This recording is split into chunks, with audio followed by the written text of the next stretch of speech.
My name is Brielle Carter. I'm 29 years old. And the evening I came home from the hospital after surgery, I had no idea that things were about to happen inside my own house that would still make my fingers tremble whenever I remembered them. But at that moment, the only thing I cared about was the pain. The car slowly entered our neighborhood in Franklin Heights, Tennessee. A cool breeze drifted through the evening air, and porch lights were beginning to glow on both sides of the street. Warm yellow light spilled from the windows of nearby homes. Normally, the sight would have made me feel peaceful. But that night, there was a strange heaviness twisting inside my stomach. 3 days earlier, I had undergone major abdominal surgery. Before discharging me, the doctors had clearly warned me that I needed complete bed rest. Too much walking, bending, or lifting anything heavy could be dangerous. Fresh stitches covered my abdomen, and every small movement sent a sharp pulling pain through my body. But on the ride home, I kept trying to convince myself that everything would be okay once I got there. Family is family. At least that's what I believed. The driver stopped the car and glanced back at me. "Ma'am, do you need help with your bag?" I tried to give him a small smile. "No, I'm okay." But the truth was, even lifting my small overnight bag hurt. I slowly stepped out of the car. The moment my feet touched the ground, a sharp pain shot through my stitches. I immediately pressed one hand against my stomach. For a few seconds I just stood there, waiting for the dizziness to settle. The house looked exactly the same as when I had left it. White walls, dark windows, the same old flower pot sitting on the front porch. Everything looked normal. But later I realized, nothing inside that house was normal that night. I slowly made my way to the front door. My breathing had already become heavy. I pressed the doorbell and leaned against the wall for support. A few seconds later I heard footsteps from inside. The door opened. Mom stood in front of me. She looked me up and down before stepping aside. "You're finally home." That was it. No hug. No concern. Not even a simple, "How are you feeling?" I forced a small smile. "Yeah. The doctor discharged me this afternoon." She glanced back toward the living room as if her attention was somewhere else. "Come in. Don't stand outside." I slowly walked inside. The smell of cooking filled the house, but the kitchen sounded unusually noisy. Plates clattered together. Cabinets opened and slammed shut. In the living room, my older brother, Colton, sat on the couch with his phone in one hand while a basketball game played on TV. The moment he saw me, a smirk crossed his face. "Well, look who survived." At the time, I assumed he was just being sarcastic like usual. But a few hours later, that same smirk would replay in my mind over and over again. Dad sat near the dining table, looking through some papers. He glanced at me once before lowering his eyes again. The same silence. That uncomfortable silence that always seemed to exist in this house like invisible smoke in the air. Quietly I asked, "Is someone coming over tonight?" Mom walked out of the kitchen. "A couple of guests. Nothing serious." She said it so casually, as if this were just another normal evening. But nothing felt normal to me. My stitches burned. Pain had already spread through my lower back, and all I wanted was to go upstairs and lie down in my room. Softly I said, "I think I should rest for a while." Mom didn't answer immediately. She just stared at me for a few seconds. Then she said, "You've been resting for 3 days already." Her voice wasn't sharp, but it wasn't soft either. Colton let out a quiet laugh. "Careful, Mom. She'll probably start pretending to be weak again." A faint laugh came from the kitchen. I said nothing. At that moment I had no idea that within the next hour, I would be standing in that kitchen enduring a kind of pain that still makes it hard for me to breathe whenever I think about it. I picked up my bag and started toward the stairs. The moment I stepped onto the first stair, a sharp pain pulled through my stitches, forcing me to grab the railing. Then Mom's voice suddenly echoed from downstairs. "Oh, Brielle. Stop." Without even looking at me, she said, "Before you go upstairs, can you help me with dinner first?" I stood frozen on the stairs for a few seconds. From downstairs, I could hear plates clattering in the kitchen while the basketball game commentary echoed through the living room. Everything felt so painfully normal, as if no girl in this house had just returned home after surgery. Without even looking at me, Mom spoke again. "Brielle, I'm waiting." There was irritation in her voice, not concern. Slowly, I let go of the railing and started walking back downstairs. Every step pulled painfully at my stitches. It felt like tight wires had been wrapped around my abdomen. At the time, I had no idea that kitchen was about to become a nightmare for me. I slowly walked into the kitchen. The counter was completely covered. Large bowls, vegetables, raw chicken, heavy pans. And the sink was already overflowing with dishes. Confused, I looked at Mom. "All of this, tonight?" She shut the refrigerator door. "Guests are coming. Obviously." Then, without even acknowledging my condition, she slid a cutting board toward me. "Start with the vegetables." I stood there silently for a moment. The doctor's warnings still echoed in my mind. No bending. No lifting. Complete rest. Quietly I said, "Mom, the doctor told me I shouldn't." She immediately cut me off. "Oh please, Brielle. You had surgery, not paralysis." I heard Colton laughing from the living room. Something inside me slowly started sinking. But I still said nothing. Sometimes silence feels easier than fighting. I picked up the knife and began cutting vegetables. First, the pain was manageable. But within minutes, a burning sensation spread through my lower abdomen. Every time I leaned forward, my stitches pulled sharply. I secretly leaned against the counter to keep my balance. Then Colton walked into the kitchen holding a soda can, his phone still in his other hand. He looked me up and down with a smirk. "Wow," he said sarcastically. "She actually got out of bed." Mom laughed softly. I set the knife down because my hands had started trembling slightly. As Colton grabbed a drink from the fridge, he said, "You know what's funny? She only acts this fragile when work shows up." I looked at him. "Can you not do this tonight?" He made an innocent face. "Do what?"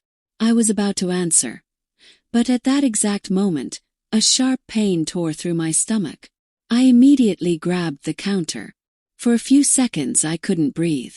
Mom looked at me, but there was no worry on her face. She only sounded annoyed. "Don't start that dramatic breathing again."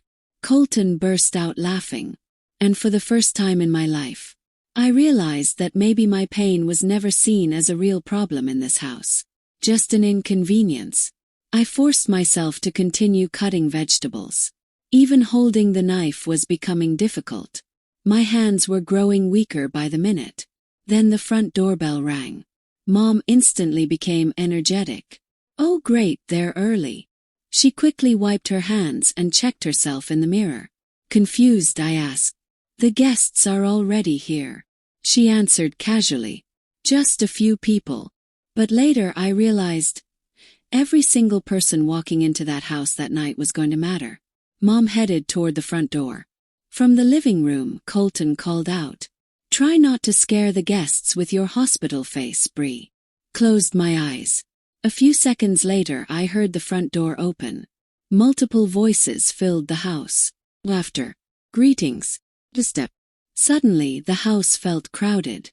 I took a deep breath to steady myself. But at that same moment, a sharp pain stabbed near my stitches, forcing me to grip the counter again. Then I heard someone stop at the kitchen entrance. I looked up. A middle-aged man stood quietly in the doorway. He wore a simple dark jacket and carried a small black folder in his hand. For a few seconds he silently watched me. Then in a calm voice he asked, "Ma'am, are you all right?" At that moment I had absolutely no idea that within the next few hours, this man was going to change the atmosphere of the entire house. For a few seconds I just stared at the man. His voice felt different from everyone else's. Inside the house, loud laughter, sarcastic comments, and the sound of clattering plates echoed from every direction. But his voice was unusually calm. I quickly tried to pull myself together. "Yeah, I'm fine. It was probably the biggest lie I told that night. He looked at me for a moment, almost as if he already knew I wasn't telling the truth. Then he gave a small nod and stepped aside. A moment later, Mom walked over near the kitchen.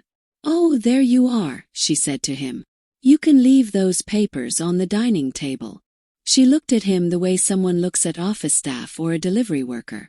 The man simply replied quietly, "Yes, ma'am." Then he walked toward the dining area. I started cutting vegetables again, but my hands felt even heavier now. The painkillers had almost completely worn off. Every few minutes, I secretly had to grip the counter just to stop myself from collapsing. The living room was now crowded with relatives and guests. People laughed, grabbed drinks, and talked about football. Nobody seemed to notice that I could barely stand. Or maybe nobody cared. Then Colton walked back into the kitchen. This time, his phone camera was pointed directly at me. I immediately turned my face away. "Seriously?" He laughed. "Relax. I'm just sending this to Mason." He lifted the camera a little higher. "Guys," he said in a fake documentary voice. "Breaking news. Miracle patient survives surgery and immediately returns to kitchen duties." Couple of people laughed from the living room. A strange mix of anger and humiliation twisted inside my stomach. Quietly I said, "Can you stop recording me?" But he didn't lower the phone. At the time, I had no idea that later, that same little video would bring silence to the entire house. Smirking, Colton said, "Come on, Brie. At least pretend to smile." I gripped the knife so tightly that my fingers turned pale. Then suddenly, a sharp pain ripped through my abdomen. It was so intense that my breathing stopped. I immediately bent over the counter.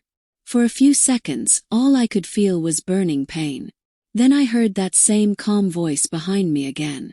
"Maybe she should sit down." It was the middle-aged man. He was now standing near the dining area, staring directly at me. Without even looking at him, Mom replied, "She's fine."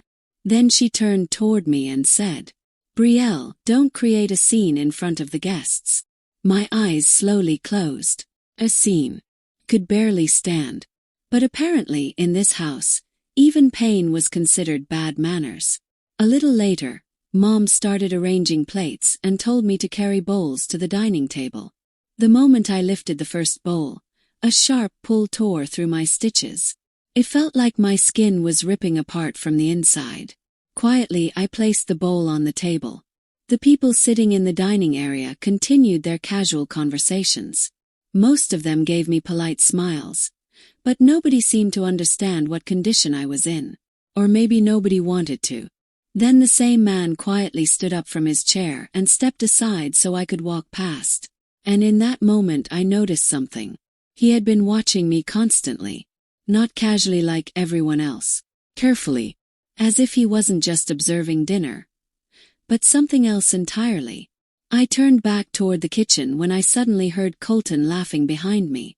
He was showing my video to our cousins. "My video? Look at her face," he laughed. "She acts like she climbed Mount Everest." Two of the boys burst out laughing. My steps suddenly stopped. For a few seconds I just stood there. Then I slowly lowered my eyes. Because honestly, at that moment I no longer had the strength to fight back. But at the same time, the expression on the quiet man's face finally changed. The calmness slowly disappeared from his expression. And at that moment I had absolutely no idea that he wasn't just quietly observing anymore. As the night went on, my body felt weaker and weaker. The heat in the kitchen standing non-stop and the painkillers wearing off. Everything combined into a crushing exhaustion inside me. But the house was full of guests. Conversations continued non-stop, and Mom kept acting as if everything were perfectly normal. I picked up another tray and carefully walked toward the dining table. Every step had to be slow.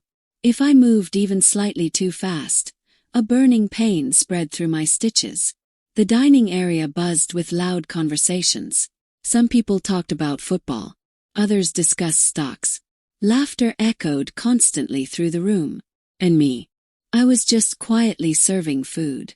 As he passed by me, the middle-aged man spoke softly. "You should really sit down." I looked at him. For the first time, I could clearly see genuine concern in his eyes. But before I could respond, Mom spoke from behind us. "She's okay. She just likes acting exhausted whenever guests are around." Few people laughed awkwardly. My fingers tightened underneath the tray. In that moment I realized something. Humiliation isn't always loud. Sometimes people embarrass you in completely normal voices. And somehow that hurts even more. I walked back into the kitchen. Holding onto the counter, I took a deep breath. My lower back throbbed constantly now, and the burning around my stitches had become worse. Secretly, I lifted my hoodie slightly and looked down. Near the edge of the bandage, I saw a faint red stain. Blood. Not a lot, but enough to terrify me. At that moment, I should have realized I needed immediate rest. But that night, nobody in that house seemed to have time to notice what condition I was in. Then Colton walked into the kitchen again. His phone was still in his hand, and that same irritating smirk sat on his face. "Hey Bree," he laughed. "The cousins want to know if you need a wheelchair for the dining room." More laughter came from the living room. I didn't even look at him. Honestly, I no longer had the energy to respond. But maybe that was exactly what made it even funnier to him. He pointed the camera at me again. "Come on, say hi to everyone." Quietly I said, "Colton, stop." My voice sounded weak. And maybe that was exactly why he didn't take me seriously. Then suddenly, an unbearable pain exploded through my abdomen, forcing me to grab the counter instantly. The tray nearly slipped from my hands. For a few seconds I couldn't breathe. The kitchen suddenly felt blurry. And then, from behind me, that same calm voice spoke again. "That's enough." The entire kitchen fell silent for a moment. I turned around. The middle-aged man stood in the doorway. This time, there was far less calmness on his face, and far more irritation. Colton let out an awkward laugh. "Relax, man. We're just joking." The man didn't respond. His eyes stayed fixed on me. Then, in a slow but firm voice, he said, "She needs medical rest." Mom immediately answered in a defensive tone. "She's perfectly fine. Doctors always exaggerate things." The man's expression grew colder. At that moment, I had absolutely no idea why he suddenly looked so angry. But later, after the truth finally came out, I remembered every tiny detail from that moment. The guests in the dining room were still talking, but now the atmosphere felt different. Uncomfortable. People had probably started realizing that I truly wasn't okay. I quickly picked up the tray again so the situation wouldn't become awkward. But the moment I lifted the hot serving dish, my hand started shaking. A sharp pain shot directly through my stitches. So intense. That darkness clouded my vision for a few seconds. I tried to steady myself. One step forward. Then another. But in that moment I suddenly realized. My legs were giving out beneath me. And what was about to happen in the next few seconds? No one in that room was prepared for it. I gripped the serving dish tightly with both hands. The dining room lights burned against my eyes. Voices echoed around me, but everything slowly began to feel distant. Like I was standing underwater while the rest of the world blurred around me. One step.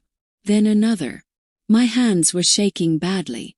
And then, suddenly, a violent pain ripped through the area around my stitches, like something inside me had torn open. My breath caught instantly. The serving dish slipped from my hands. Hot food crashed across the floor. And the very next second, my legs gave out beneath me. I collapsed hard onto the ground. The entire dining room erupted into panic. Someone shouted my name. A chair scraped loudly across the floor. Plates clattered. But all I could feel was burning pain. So much pain. Could barely breathe.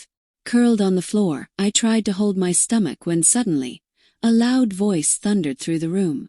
"Enough!" The entire house went silent. I forced myself to lift my head.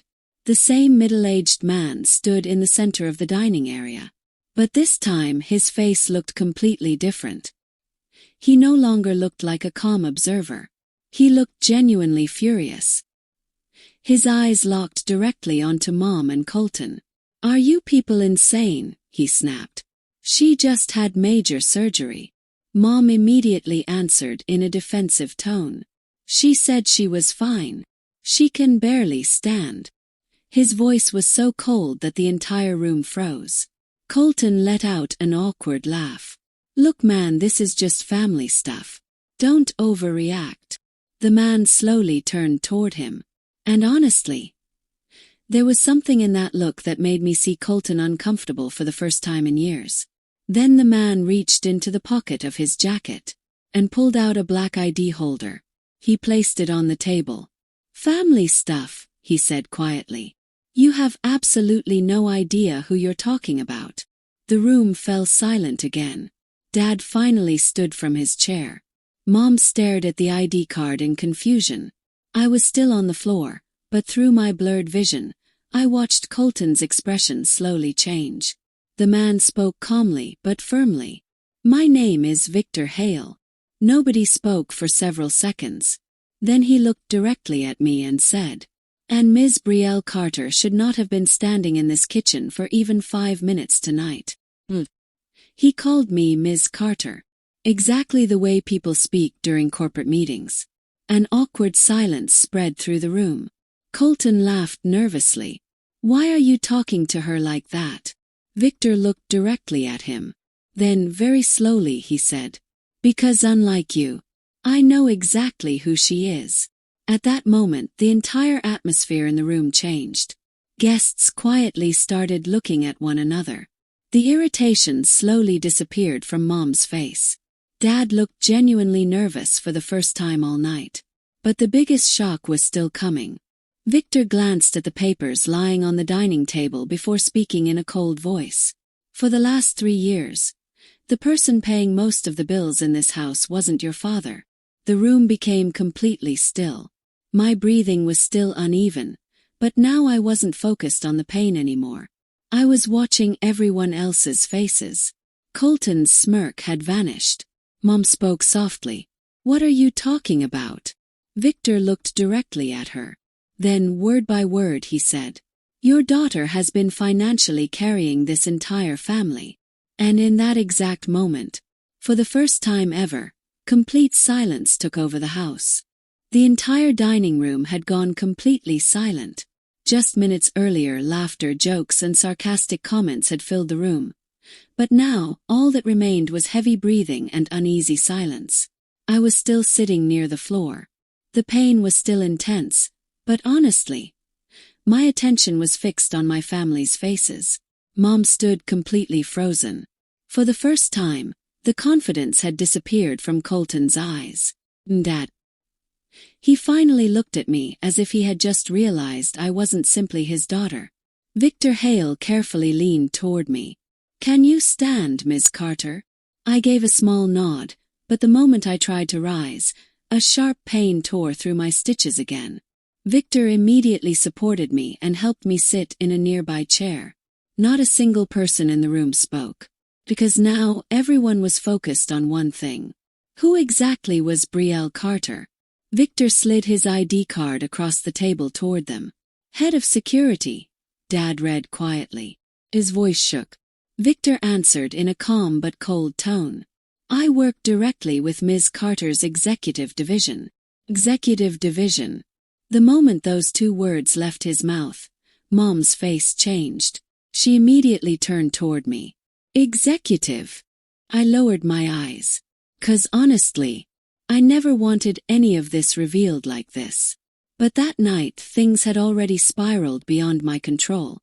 Colton suddenly laughed. "No, that doesn't even make sense." Victor looked at him. Then very calmly he said, "Your sister is one of the senior operations executives at Harrington Global." The room fell silent again. The guests openly looked shocked now. Some stared at one another as if they couldn't believe what they were hearing. Mom slowly grabbed the edge of a chair and sat down. "Brielle," she almost whispered, "why didn't you ever tell us?" I looked at her for a few seconds, then quietly answered. Because every time I tried talking about work, nobody cared. My voice was weak, but every word echoed clearly through the room. Victor picked up several documents from the table. Then he looked at Dad. Your business losses from last year. Dad's face instantly went pale. Victor opened another document. Covered. Then another. Medical payments for Mrs. Carter's treatment. Covered too. Mom's eyes slowly widened. Then Victor turned toward Colton. And his college tuition payments. He lowered the paper. Also covered by Ms. Carter. The color drained from Colton's face. He stared at me, like he was finally realizing that the girl he had mocked all night was the same person quietly holding his entire life together. But the biggest shock still hadn't come yet. Victor opened the final folder. His voice became even colder than before. And there's one more thing you all should know. The room went silent again. Victor placed the documents onto the dining table. 3 months ago, Harrington Global acquired the mortgage tied to this property. Mom looked confused. What does that mean? Victor met her eyes directly. It means the ownership debt connected to this house now goes through her division. For a few seconds, nobody fully understood what he meant. Then suddenly Dad's face changed. Slowly he asked, You mean, if payments stop? Without changing expression, Victor answered, This house can legally be taken within 30 days. The entire room froze. Panic was now clearly visible in Mom's eyes. She looked at me with a trembling voice. Brielle, you wouldn't do that to us. I stared at her silently for a few seconds, then quietly said, When I walked into this house tonight, I was in pain. My voice trembled. But none of you cared. Nobody in the room moved. I looked toward Colton. While I could barely stand. You laughed at me. Then toward Mom. You called me dramatic. And finally toward Dad. You watched everything and stayed silent. Dad slowly lowered his eyes. Tears had filled my own eyes now, but for the first time that night, I didn't feel weak. 'Cause finally, everyone inside that house could see the truth. The girl they had always treated like she was weak was the same person quietly carrying their entire world on her shoulders. If you were in my place, would you ever forgive your family? Let me know your answer in the comments below. And if this story touched you emotionally, don't forget to like the video, subscribe to the channel, and turn on notifications for more powerful stories like this.